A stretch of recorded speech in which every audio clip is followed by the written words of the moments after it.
Hi. Welcome to my YouTube channel. So ఇవాళ IPL team అనాలిసిస్లో భాగంగా RCB team గురించి మాట్లాడుకుందాం. సో ఫస్ట్ ఆఫ్ ఆల్ నేను ఆర్సీబీ టీం లాస్ట్ వచ్చేద్దాం అనుకున్నా, ఎందుకంటే కొంచెం సబ్స్క్రైబర్స్ పెరిగితే ఎట్లైనా ఆర్సీబీకి చాలా హైప్ ఉంటుంది అన్ని టీమ్స్ కంటే. సో వ్యూస్ ఎక్కువ వస్తాయి అనుకున్నా, బట్ మా ఫ్రెండ్స్ ఏం సజెస్ట్ చేసినారంటే ఆర్సీబీది ముందు వేస్తే కొంచెం ఛానల్ గ్రో అయ్యే ఛాన్స్ ఉంటుంది అన్నారు. సో ఎలా అయితేనే మనం ఆర్సీబీ గురించి మాట్లాడుకుందాం. సో అనే వీడియోస్ లాగానే ఆర్సీబీ ముందు స్క్వాడ్ చూసి, తర్వాత వాళ్ళ షెడ్యూల్ ఎక్కడుందో చూసి, వాళ్ళు ఏ పిచ్ మీద ఆడుతున్నారో చూసుకొని దాన్ని బట్టి టీం ఎట్లుంటుందో సెలెక్ట్ చేసుకుందాం, ప్లేయింగ్ 11. అండ్ దాని తర్వాత వాళ్ళ స్ట్రెంత్ ఏంటి, వాళ్ళ వీక్నెస్ ఏంటి, వాళ్ళ గేమ్ ప్లాన్స్ ఎలా ఉండాలి, అండ్ వాళ్ళకు విన్నింగ్ ఛాన్సెస్ ఎలా ఉన్నాయో చూస్తాం. దాని తర్వాత వీడియో ఎండింగ్లో కోహ్లీ మీద వచ్చే ట్రోల్స్ గురించి కూడా మాట్లాడుకుందాం. And first of all RCB గురించి కొంచెం మాట్లాడుకోవాలంటే, ఐపీఎల్ అనేది ఆర్సీబీ లేకుంటే బోరింగ్ ఉంటుంది. కాబట్టి మీరు ఒకసారి ఆలోచించండి, ఒకసారి ఆర్సీబీని తీసేసి చూడండి. ఐపీఎల్ నుంచి మనం ఎంత ఎంటర్టైన్మెంట్ ఉన్నా కానీ సమ్ టైమ్స్ కొంచెం మసాలా మిస్ అయ్యి బోరింగ్లా ఉంటుంది. సో వాళ్ళ కప్పు లేకున్నా కానీ most hyped team and most enjoyment team. So ఈసారి వాళ్ళ కప్పు నమ్దు అవుతుందా, నమ్దు అవుతుందా, నువ్వు అవుతుందా, ఒకసారి స్కార్ అనాలిసిస్ చేసి మాట్లాడుకుందాం. సో వాళ్ళ స్క్వాడ్ చూసేస్తే, first retention Virat Kohli. So Kohli గురించి నో ఇంట్రడక్షన్, తను ఎలాంటి ప్లేయర్ మనందరికీ తెలుసు. అండ్ రజత్ పాటీదార్. సో వీళ్ళు ఈసారి చేసుకున్న మంచి థింగ్ ఏంటంటే ఆర్సీబీ వాళ్ళు మనకు ట్రోఫీ విన్నింగ్స్ టీమ్స్ ఏది చూసుకున్నా, like Mumbai, Chennai super Kings, Kolkata చూసుకున్నా ఇండియన్ కూడా స్ట్రాంగ్ ఉంటుంది. లైక్ ముంబైలో ప్రీవియస్గా చూసుకుంటే రోహిత్ శర్మ, అంబట్ రాయుడు, సూర్యకుమార్ యాదవ్, ఇండియన్ కూడా చాలా స్ట్రాంగ్ ఉండేది. అండ్ చెన్నైలో చూసుకున్న మురళీ విజయ్, సురేష్ రైనా, సుబ్రహ్మణ్యం బద్రీనాథ్, అంబట్ రాయుడు, లేటెస్ట్గా రుతురాజ్ గైక్వాడ్. సో ఇండియన్ కూడా స్ట్రాంగ్ ఉన్న టీమ్స్కి విన్నింగ్ ఛాన్సెస్ ఎక్కువ ఉన్నాయి.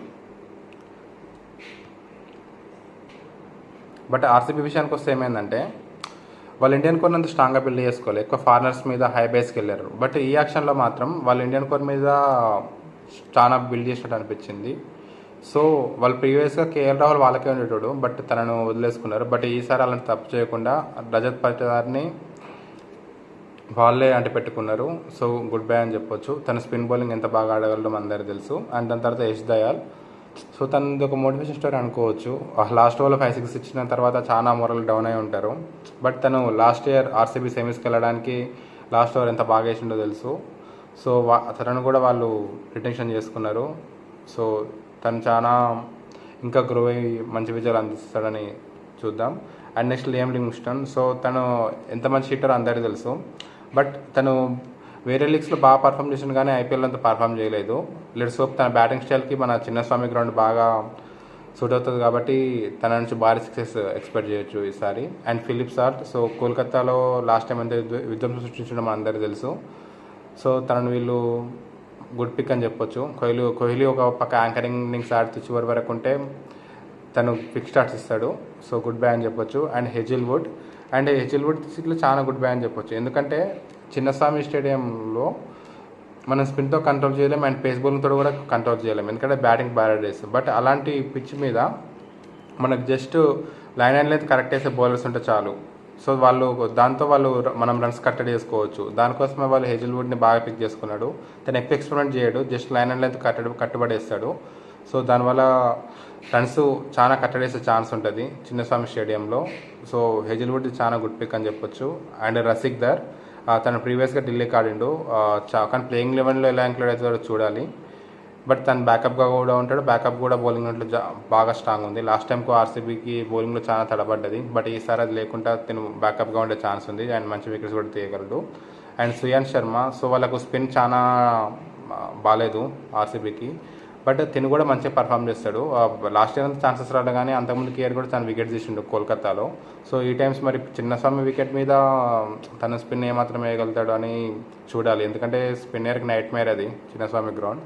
బట్ తను చెన్నైకి వెళ్ళినప్పుడు, కోల్కతా వెళ్ళినప్పుడు, ఢిల్లీ వెళ్ళినప్పుడు మంచి యూజ్ అయ్యే ఛాన్స్ ఉంటుంది. అండ్ భువనేశ్వర్ కుమార్ మన ఎస్ఆర్హెచ్ నుంచి వెళ్ళిండు. సో తను ఎలాంటి ప్లేయర్ మనందరికీ తెలుసు. డెత్ వేయగలడు, అండ్ పవర్ ప్లేలో కూడా వేయగలడు.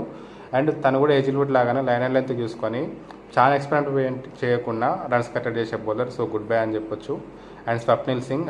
తను మంచి ఆల్రౌండర్, తను కూడా యూజ్ అవుతాడు బ్యాటింగ్లో అయినా బౌలింగ్లో అయినా. అండ్ నువంత్ తుషారా. అండ్ తనకు ఇన్ కేస్ తను మ్యాక్సిమం హేజల్వుడ్కి బ్యాకప్గా ఉండే ఛాన్స్ ఉంది. ఇన్ కేస్ ఏమైనా ప్రాబ్లం అయితే తను ప్లేయింగ్ లెవెల్లో ఇంక్లూడ్ అవుతాడు. అండ్ మనోజ్ బండగే తిను కూడా ఒక యంగ్స్టార్ బ్యాటింగ్ పరంగా. సో తను వీళ్ళు ఇట్లా ప్లేయింగ్ లెవెల్లో ఇంక్లూడ్ అవ్వడం కష్టమే, బట్ ఎలా ఇంక్లూడ్ చేస్తారో చూడాలి. అండ్ జాకబ్ బెథెల్, సో తనకి ఇంజరీ ఉందని వార్తలు వస్తున్నాయి. అండ్ మన ప్రీవియస్గా మా ఇండియాతో ఇంగ్లాండ్ సిరీస్ అయినప్పుడు కూడా తను బాగానే రాణించిండు, ఇంగ్లాండ్ ఓడిపోయినా కూడా. సో తను ఉంటే మాత్రం బిగ్ అసెట్ అయ్యే ఛాన్స్ ఉంది. సో తను లేకున్నా మనకు టీమ్ డేవిడ్, రొమారో షెఫర్డ్ లాంటి వాళ్ళు ఉన్నారు, బట్ తను కూడా ఉంటే అవైలబిలిటీ బాగుంటుంది. సో తను మరి ఇంజరీ ఎలా ఉందో చూడాలి. దాని తర్వాత తను ప్లేయింగ్ లెవెన్లో ఇంక్లూడ్ అవుతాడు లేదా చూద్దాం. తర్వాత దేవదత్ పడిక్కల్, సో ఇప్పుడు మాత్రం దేవదత్ పడిక్కల్ అంత ఫామ్లో లేడు. బట్ మీకు గుర్తుందో లేదో 2019లో కోహ్లీతోటి ఓపెనింగ్ దిగి చాలా మంచి పార్ట్నర్షిప్, ఓపెనింగ్ పార్ట్నర్షిప్ అందించిండు ఆర్సీబీకి. ఒక సెంచరీ కూడా ఉంది, ఒక 90 కూడా ఉంది తనకు. తర్వాత తను ఫ్రాంచైజ్ చేంజ్ అయ్యి వాళ్ళు సరిగ్గా ట్రీట్ చేయకనో తన ఫామ్ అంతా డిప్ అయింది. బట్ ఇన్ కేస్ తన ప్లేయింగ్ లెవెన్ ఇంక్లూడ్ అవ్వడం కష్టమే, బట్ తనకు మాత్రం ఇన్ కేస్ ఓపెనింగ్ ఛాన్సెస్ బాగా ఆడతారని అనుకుంటున్నా. అండ్ ఫస్ట్ శిఖారా తిను కూడా బ్యాకప్ బౌలింగ్ లాగా ఉంటాడు. మోహిత్ రాతే ఒక యంగ్స్టర్ని తీసుకున్నారు. అండ్ టీమ్ డేవిడ్ ముంబై నుంచి ఇటు వచ్చిండు. సో తను బిగ్ హిట్టర్, డెత్ ఓవర్లో ఫినిషర్ లాగా మనకు యూజ్ అవుతాడు. రొమారో షెఫర్డ్ ఇన్ కేస్ టీమ్ డేవిడ్కి ఏమన్నా ప్రాబ్లం ఉన్నా తను ఇంక్లూడ్ అయ్యే ఛాన్స్ ఉంటుంది బ్యాకప్ లాగా. అండ్ లియామ్ లివింగ్స్టన్కి సరిగ్గా పర్ఫామ్ చేయకుండా రొమారో షెఫర్డ్ అండ్ టీమ్ డేవిడ్ ఇద్దరిని ఆడించుకునే ఛాన్స్ ఇట్లుంది మనకి. అండ్ జితేష్ శర్మ, సో వీళ్ళు చేసిన మంచి పని ఏంటంటే ఇండియన్ స్టార్స్ వైపు వెళ్ళినారు, ఫారెన్ స్టార్స్ కాకుండా. సో 11 crores ఇచ్చి తను బై చేసుకున్నాడు. ఇన్ కేస్ సాల్ట్ బాగా ఆడకున్నా తను వికెట్ కీపింగ్ చేసే ఛాన్స్ ఉంది. అండ్ ఇషాన్ కిషన్ వస్తే బాగుండేది, but Jitesh Sharma also good bye, finisher లాగా ఉంటాడు. అండ్ కృణాల్ పాండ్యా, సో తను లైనర్ అయితే కట్టుబడే బౌలర్, ఎక్కువ స్పిన్ తిప్పాడు. సో మన చిన్నస్వామి స్టేడియంలో అంతకంటే ఎక్స్పెక్ట్ చేయలేం. సో తను కూడా చివరిలో చీటింగ్ చేయొచ్చు. అండ్ లుంగే ఇంగిడి, తను కూడా ఇన్ కేస్ స్పేస్ వికెట్స్కి పోతే మనం బ్యాటింగ్లో ఒక ఆప్షన్ డ్రాప్ చేసుకుంటే తను కూడా ఇంక్లూడ్ అయ్యే ఛాన్స్ ఉంది. లేకుంటే మ్యాక్సిమం హేజల్వుడ్కి బ్యాకప్గానే ఉంటాడు. అండ్ అభిమన్యు సింగ్ ఒక యంగ్స్టర్ని తీసుకున్నారు. సో స్క్వాడ్ అయితే బాగుంది. లాస్ట్ టైమ్స్ అంతా ఆర్సీబీని చూస్తే అంత మంచిగా అనిపించకపోయేది స్క్వాడ్, బట్ ఈ టైం మాత్రం చూస్తే చాలా లుకింగ్ గుడ్ స్క్వాడ్ మాత్రం. సో ఒకసారి వాళ్ళ షెడ్యూల్ చూసుకొని వాళ్ళు ఆడే పిచ్చెస్ ఎలా ఉందో చూసుకొని దాని తర్వాత వాళ్ళ ప్లేయింగ్ లెవెన్ ఎలా ఉంటుందో చూద్దాం. సో వాళ్ళ షెడ్యూల్ చూస్తే ఫస్ట్ మ్యాచ్ వాళ్ళు కేకేఆర్తో ఆడుతున్నారు in Kolkata spin pitch. And second match also there playing with Chennai in Chennai. So first matches వాళ్ళు స్పిన్ వికెట్ మీద ఆడుతున్నారు, వీళ్ళ టీంలో అంత స్పిన్నర్స్ లేరు. సో లెట్స్ సీ, మొత్తం మనం షెడ్యూల్ చూసినాక మాట్లాడుకుందాం. అండ్ థర్డ్ మ్యాచ్ వచ్చేసి versus Gujarat Titans in Bengaluru. Fourth match versus Mumbai Indians in Mumbai. Fifth match versus Delhi Capitals in Bengaluru. Sixth match versus Rajasthan Royals in Jaipur. And seventh match versus Punjab Kings in Bengaluru. Eighth match also versus Punjab Kings in Chandigarh. Ninth match also versus Rajasthan Royals in Bengaluru. 10th match also for Delhi Capitals in Delhi. And 11th match versus CSK in Bengaluru. 12th match versus Lucknow Super Giants in Bengaluru. 13th match versus SRH in Bengaluru. 14th match versus KKR in Bengaluru. So ఒక advantage చూస్తే last వాళ్ళు స్టార్టింగ్లో వేరే pitch వేరే ప్లేస్లోకి వెళ్ళి వాడుతున్నారు, but last 4 మ్యాచెస్కి వచ్చేసి వాళ్ళ హోమ్ గ్రౌండ్లోనే ఆడుతున్నారు ఎండింగ్ ఫేజ్లో. సో పెద్ద అడ్వాంటేజ్ అని చెప్పొచ్చు, ఎందుకంటే వాళ్ళ స్ట్రెంత్ ఏంది, వీక్నెస్ ఏంది, టీమ్ ఎట్లా బిల్డ్ చేసుకోవాలని మొత్తం తెలుసుకున్నాక వాళ్ళ హోమ్ కండిషన్స్కు టీం బాగా ప్రిపేర్ చేసుకొని వాళ్ళు వెళ్ళే ఛాన్స్ ఉంది. సో వాళ్ళ స్క్వాడ్ని అబ్జర్వ్ చేస్తే 7 మ్యాచెస్ వాళ్ళకి బెంగళూరులో ఉన్నాయి. అండ్ ముంబైలో ఒక మ్యాచ్ ఉంది, అండ్ జైపూర్లో మ్యాచ్ ఉంది, అండ్ ఆల్సో చండీగఢ్లో మ్యాచ్ ఉంది. సో అండ్ ఢిల్లీ, కోల్కతా, చెన్నై వచ్చేసి మనకు స్పిన్ వికెట్స్ తెలుసు. సో వాళ్ళు 10 మ్యాచెస్ వాళ్ళు పేస్ వికెట్స్ మీద ఆడుతున్నారు. అండ్ 4 మ్యాచెస్ వచ్చేసి వాళ్ళు స్పిన్ వికెట్ మీద ఆడుతున్నారు. సో పేస్ బౌలింగ్ వాళ్ళ దగ్గర ఇంక స్పిన్నర్ని మనం ఇంక్లూడ్ చేద్దామన్నా స్క్వాడ్లో అంత మంచి స్పిన్నర్స్ కనిపిస్తలేడు. సో తనని వాళ్ళకు పేస్ బౌలింగ్ హెవీ ఉండి వెళ్తేనే బాగుంటుంది అనుకుంటున్నా. సో ఒకసారి వాళ్ళ ప్లేయింగ్ 11 ఎలా ఉంటే బాగుంటుందో చూద్దాం. అండ్ ఓపెనర్గా Philip Salt and Virat Kohli. So వాళ్ళు సాల్ట్ బాగా స్పీడ్గా ఆడితే, Kohli anchor kind of innings ఆడితే లాస్ట్ వరకు కూడా బాగుంటుంది అనుకుంటున్నా. And I want to play Rajat Patidar in number 3 because వీళ్ళ టీమ్ అబ్జర్వ్ చేస్తే Liam Livingstone, Jitesh Sharma, Tim David, Swapnil Singh, Krunal Pandya, in case మనం రొమారో షెఫర్డ్ని ఇంక్లూడ్ చేసుకున్నా, జాకబ్ బెథెల్ ఇంక్లూడ్ అందరు హిట్టర్స్. 1 or 2లో టూ డౌనర్ వన్ డౌన్లో వచ్చి బ్యాట్స్మెన్స్ అంత కనిపించట్లేదు. మనం దేవదత్ పడికల్కు స్ట్రైక్ రేట్ ఇష్యూ ఉంది, తనని ఎట్లా ఇంక్లూడ్ చేయాలో కొంచెం ప్రాబ్లం అనిపిస్తుంది.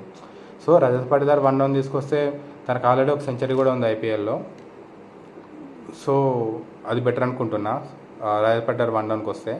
సెకండ్ డౌన్లో లియాన్ లివింగ్స్టోన్ అండ్ ఫైవ్ డౌన్లో Jitesh Sharma and team David as finisher and Swapnil Singh also we include as the impact player, and Krunal Pandya also we include the finishers and he is also using in spin bowling department.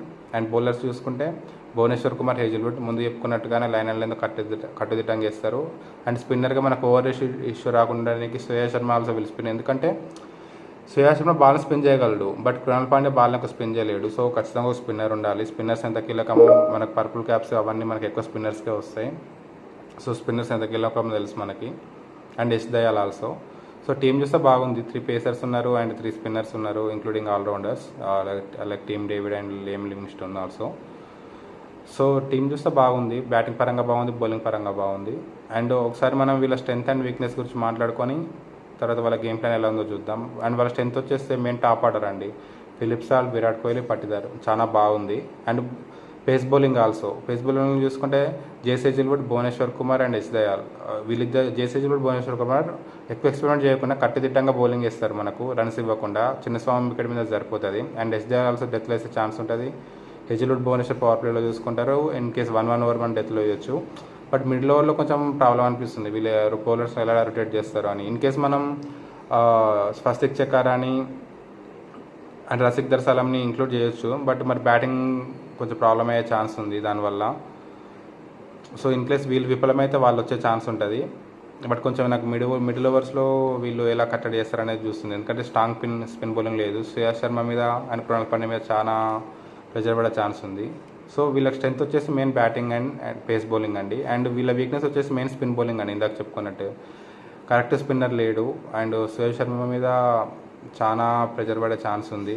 Krunal Pandya ఎంతవరకు వేస్తాడో చూడాలి. And మనకు Liam Livingstone, team David, జాకబెత్ లాంటి వాళ్ళు ఉన్నారు, but వాళ్ళు ఎంతగా perform చేస్తారో spin మీద అని మనకు నమ్మకం పెట్టుకోలేం పార్ట్ టైమర్స్ మీద. బట్ చూడాలి, వీళ్ళు స్పిన్ బౌలింగ్ అయితే చాలా వీక్నెస్ ఉంది. అండ్ ఆల్సో మనం బ్యాటింగ్లో చూసుకున్న టాప్ ఆర్డర్ హెవీ ఉంది, కానీ మిడిల్ ఆర్డర్లో ఈ మధ్య జితేష్ శర్మ అంత ఫామ్లో లేడు. అండ్ లియామ్ లివింగ్స్టోన్ కూడా మన ఐపీఎల్లో నాట్ ప్రూవెన్. వాళ్ళు ఆడితేనే వీళ్ళకి బాగుంటుంది. ఇన్ కేస్ బ్యాకప్ చూసుకున్న బ్యాకప్స్ బాగానే ఉన్నాయి, కానీ ఖచ్చితంగా అందరు పర్ఫామ్ చేయాల్సి ఉంది. ఖచ్చితంగా ఒక ప్లేయర్ గట్టిగా వచ్చి నేను నిలబడతా అన్నట్టు మిడిల్ ఆర్డర్లో వీళ్ళకి లేడు, అదొక ప్రాబ్లం అని చెప్పుకోవచ్చు. అండ్ వీళ్ళ వీక్నెస్ వచ్చేసి ఇది. అండ్ వీళ్ళ గేమ్ ప్లాన్ ఎలా ఉండాలంటే కోహ్లీ మాత్రం యాంకర్ ఇన్నింగ్స్ ఆడాలి, ఫస్ట్ నుండి లాస్ట్ వరకు కోహ్లీ ఉండేట్టు చూసుకోవాలి. మిగిలిన 8 వరకు వీళ్ళ నెంబర్ 8 వరకు బ్యాటింగ్ ఉంది. వీళ్ళందరూ జస్ట్ వచ్చేసి ఒక 200 స్ట్రైక్ తోటి 20-30 రన్స్ కొట్టి కాంబో ఇన్నింగ్స్ ఆడి వెళ్ళిపోయినా చాలు. బికాజ్ కోహ్లీ ఒక 40 బాల్స్ ఆడి 65-75 రన్స్ కొట్టేసిన, మీ రిమైనింగ్ అంతా 80 బాల్స్ ఆడి 160-170 కొడితే వాళ్ళ స్కోర్ ఈజీగా మనకు 230 ఎబో వెళ్తుంది. చిన్నస్వామి పిచ్ మీద అజ్జాలు. సో కోహ్లీ మెయిన్ అని చెప్పొచ్చు ఆర్సీబీకి. సో ఈ ప్లాన్ తోటి వాళ్ళు వస్తే మాత్రం వాళ్ళని ఆపలేం. మెయిన్ వాళ్ళ బ్యాటింగ్ లైన్ అప్రోచ్ ఇదే ఉండాలి, కోహ్లీ లాస్ట్ వరకు ఉండి మిగిలిన వాళ్ళంతా తన చుట్టూ ఆడాలి. అండ్ మెయిన్ వీళ్ళ ఎక్స్పెక్టర్ ఏంటంటే ఎక్స్పెక్టర్ ప్లేయర్ వాళ్ళంటే మెయిన్ కోహ్లీ అని చెప్పుకోవచ్చు. విరాట్ కోహ్లీ ఆడితే ఆర్సీబీని ఆపలేం. ఇన్ కేస్ కోహ్లీ మాత్రం ఫెయిల్ అయ్యాడా, మనం టీం అనాలిసిస్ చూసినాం, మనం కొంచెం తడబడుతూనే ఉంది. బట్ కోహ్లీ మాత్రం క్లిక్ అయితే, కోహ్లీ చుట్టూ వీళ్ళందరూ ఆడితే ఆర్సీబీ మాత్రం ఫస్ట్ కప్ లోడింగ్ అనుకోవచ్చు. అండ్ వీళ్ళ విన్నింగ్ ఛాన్సెస్ చూస్తే నాకు మాత్రం ఈసారి వాళ్ళు ఫైనల్కి వస్తారు అనిపిస్తుంది. ఎందుకంటే వాళ్ళు 10 మ్యాచెస్ బెంగళూరులో ఆడుతున్నారు. వాళ్ళ టీం కూడా మనం డిస్కస్ చేసుకున్నాం. వాళ్ళ బెంగళూరులో మనకు స్పిన్నర్స్ ఎక్కువ యూజ్ ఉండదు, వేరే దగ్గరికి పోతేనే మనకు స్పిన్నర్స్ ఎక్కువ యూజ్ ఉంటుంది. బట్ వాళ్ళ పేస్ బౌలింగ్ కూడా చాలా బాగుంది. భువనేశ్వర్ అండ్ హేజిల్వుడ్తో కట్టుదిట్టంగా బౌలింగ్ చేస్తారు. సో మనకు ఇందాక గేమ్ ప్లాన్ డిస్కస్ చేసుకున్నట్టు కోహ్లీ చుట్టూ అందరు ఆడితే చాలా బెటర్ మనకి. సో నేనేమనుకుంటున్నా అంటే మనకు క్వాలిఫైర్ చూసుకున్న మన హైదరాబాద్లో ఉన్నాయి. సో ఇన్ కేస్ ఫైనల్లో వస్తే అప్పుడు చూసుకోవచ్చు. బట్ ఫైనల్ వరకు అయితే ఖచ్చితంగా వస్తారనుకుంటున్నా క్వాలిఫైర్ దాటి. సో వాళ్ళు last year at 10 over run చేసిండో మనందరికీ తెలుసు. సో లెట్స్ హోప్ ఈసారి పక్కా ఫైనల్కి వస్తారనేది నేను పక్కా ఫిక్స్ అవుతున్నా. బట్ విన్నింగ్ ఛాన్సెస్ అనేది ఫైనల్కి వచ్చే టీం మీద ఆధారపడి ఉంటుంది. ఫైనల్ కోల్కతాలో కాబట్టి అది కొంచెం స్పిన్ జరిగే ఛాన్స్ ఉంది, వీళ్ళ దగ్గర స్పిన్ ఎక్కువ లేదు. సో ఇన్ కేస్ వీళ్ళు ఇదే ఫామ్లో కంటిన్యూ చేస్తే ఖచ్చితంగా గెలిచే ఛాన్స్ ఉంది. లెట్స్ హోప్ ఈసారన్నా కొంచెం కోహ్లీకి కప్ వస్తాను ఆశిద్దాం, ఎందుకంటే తను ఎంత హార్డ్ వర్క్ చేస్తాడో, ఎంత సర్వ్ చేసినా మనందరికీ తెలుసు. సో ఈసారి పక్కా కప్ రావాలని కోరుకుందాం ఆర్సీబీకి. అండ్ వీడియోలో ఫస్ట్ చెప్పుకున్నట్టు టోల్సన్ కోహ్లీ. సో కోహ్లీ గురించి మాట్లాడుకుంటే మనకు అందరికీ ఒక స్టోరీ వినే ఉంటారు. వాళ్ళ ఫాదర్ చనిపోయినా కూడా తను ఒక మ్యాచ్లో ఆడి 90 రన్స్ కొట్టిండని. సో అంత స్ట్రాంగ్ క్యారెక్టర్ తనది. అండ్ మెయిన్ ఇంకోటి ఇక్కడ చెప్పాల్సింది, తను ఇండియాకు చాలా విజయాలు అందించిండు. మనం చెప్పుకోవాల్సిన అవసరం లేదు. పాకిస్తాన్తో 183 అయిన ఆసియా కప్లో. మీకు సిబీ సిరీస్ గుర్తుందో లేదో, 2012లో ఆస్ట్రేలియా, శ్రీలంక అండ్ ఇండియా మధ్య జరిగింది. మనం ఇండియా క్వాలిఫై కావాలంటే 40 ఓవర్స్ లోపే 320 రన్స్ చేజ్ చేయాలి. దాంట్లో మలింగాని చూస్తే మలింగా తన ప్రైమ్లో కూడా ఎంత డేంజర్సో తెలుసు. అలాంటి మలింగాని కూడా తను కొట్టేసిండు. అండ్ మనకు 2013 ఛాంపియన్స్ ట్రోఫీలో కూడా తన ఆడిన ఇన్నింగ్స్ చాలా కీలకం ఫైనల్లో. తన వల్ల గెలిచిన తన హైయర్ స్కోర్. అండ్ 2011లో కూడా 2 వికెట్స్ పోయినప్పుడు ధోని వచ్చే ముందు మంచి స్టాండ్ ఇచ్చిండు. ధోనికి తర్వాత ప్రెజర్ లేకుండా ఒక పార్ట్నర్షిప్ తీసుకెళ్ళండి కోహ్లీ. అండ్ దాని తర్వాత ఎన్నో ఇన్నింగ్స్ ఉన్నాయి మనకు టెస్ట్ మ్యాచెస్లో. మీకు గుర్తుందో లేదో, 2014 డిసెంబర్ ఆ టైంలో తను ఆస్ట్రేలియాలో ఫస్ట్ టెస్ట్ మ్యాచ్ క్యాప్టెన్సీ చేసిండు. అప్పటి వరకు మనం టెస్ట్ మ్యాచ్ ఎవరైనా ఆ మ్యాచ్లో నాకు గుర్తుంది, మైకెల్ క్లార్క్ మనకు 400కి డిక్లేర్ చేసిండు. ఎవరైనా డ్రా కోసం ఆడతారు, బట్ కోహ్లీని ఎవరికి ఒక చేజ్ చేద్దామని వెళ్ళిండు. బట్ ఇండియా ఆ మ్యాచ్ లాస్ అయింది. బట్ తన యాటిట్యూడ్ అప్పుడే కనిపించింది. టెస్ట్ క్రికెట్లో ఇండియా ఎంత డామినేట్ చేసిందో కోహ్లీ క్యాప్టెన్సీలో మనందరికీ తెలుసు. అండ్ బట్ తన కొన్ని క్లాస్ ఉన్నాయి. 2015 వరల్డ్ కప్లో, 2019 వరల్డ్ కప్లో సెమీఫైనల్స్లో, అండ్ లేటెస్ట్గా ఛాంపియన్స్ ట్రోఫీ ఫైనల్ తను పర్ఫామ్ చేయలేదు. బట్ ఆ స్టేజ్ కూడా రావడానికి కోహ్లీ ఎంత కష్టపడ్డాడు. తన హైయెస్ట్ రన్ స్కోర్ చేసిండు, మన అన్ని సెంచరీ చేసిండు, మన అందరికీ తెలుసు. అంత గొప్ప వ్యక్తిని పట్టుకొని చోక్లీ అని స్కోర్ చేస్తారు. అండ్ ఇంకా ఇక్కడ చెప్పాల్సిన విషయం ఏంటంటే, కొందరు ఆర్సీబీ ఫ్యాన్స్, అందరు కాదు, కొందరు ఆర్సీబీ ఫ్యాన్స్ వల్ల మీరు కోహ్లీకి సపోర్ట్ చేయండి, కోహ్లీని అప్సెట్ చేయండి, కాంటలేము. బట్ కోహ్లీని అడ్డం పెట్టుకొని, ఆర్సీబీని అడ్డం పెట్టుకొని మీరు వేరే టీమ్స్ని తిట్టడం, వేరే ప్లేయర్స్ ట్రోల్ చేయడం వల్ల వాళ్ళకు కూడా బాధ అనిపిస్తుంది కదా. మీరు కోహ్లీని అంటే ఎట్లా బాధ అనిపిస్తుంది, వాళ్ళకు కూడా అంత బాధ అనిపిస్తుంది. వాళ్ళ వల్ల కోహ్లీని ఆర్సీబీని ట్రోల్ చేస్తున్నారు, అంతేగాని కావాలని ఎవరు కోహ్లీని ఆర్సీబీని ట్రోల్ చేయట్లేదు. సో కొంచెం మీరు ఎవరైతే ఇన్కేస్ మీ దగ్గరికి ఇది రీచ్ అయితే కొంచెం అప్రిషియేట్ చేయండి మీ ఫేవరెట్ ప్లేయర్ని. బట్ వేరే ప్లేయర్స్ని తిట్టడం ఎందుకు, ఎవరికైనా హట్టింగే కదా. సో అదొక్కటి కొంచెం బంద్ చేస్తే బాగుంటుంది అనుకుంటున్నా. సో ఎన్ని టోటల్స్ వచ్చినా కింగే అండి. తనను ఇవన్నీ పట్టించుకోడు, ఎందుకంటే తన మీద మరిగే వాళ్ళు కిందనే ఉంటారు, తను ఎప్పుడు పైనే ఉంటాడు.